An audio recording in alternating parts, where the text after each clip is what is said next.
Hello everyone and welcome back to the Erudition channel.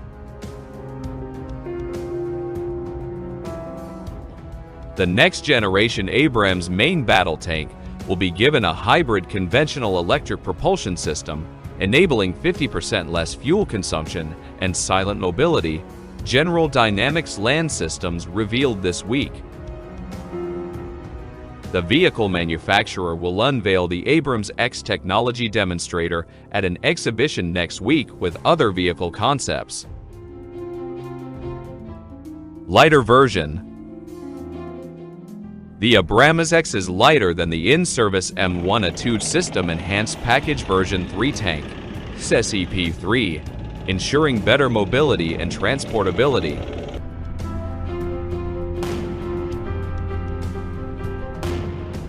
At 73.6 tons, the latest Abrams is 10 tons heavier than the original, limiting its transportability to certain ships and aircraft. The M1A2's weight was one reason for acquiring new maneuver support vessels, light landing craft, according to the Warzone. The tank's weight and size also raised doubts over its ability to cross many bridges in Europe, the outlet observed. Bridge between SEP4 and future tank. An improved version of the SEP3, the SEP4 is under development and was initially scheduled for induction by 2025.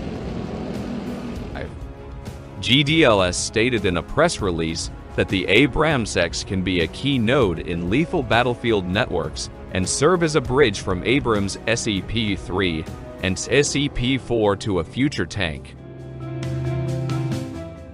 Additional features. Abrams X features include reduced crew size and AI-enabled lethality, survivability, mobility, manned/unmanned teaming, and autonomous capabilities. It has the same range as the M1A2. The U.S. Army has long used a 4-man tank crew of commander, gunner, loader, and driver. The new tank is likely to include an autoloader for reduced crew size. According to the Warzone, the vehicle seems to feature a range of new weapons and sensors, including a 30mm cannon-armed Kongsberg Protector RS-6 remote weapon station on top of the turret, what may be an advanced 120mm main gun, a version of the Trophy Active Protection System, and new electro-optical/infrared sensor turrets for the commander and gunner. The Abrams X, Stryker X, Stryker Leonidas, and TRX Breacher will be unveiled at the Association of the U.S. Army's annual meeting and exposition, scheduled for October 10 to 12, at the Walter E. Washington Convention Center in Washington, D.C.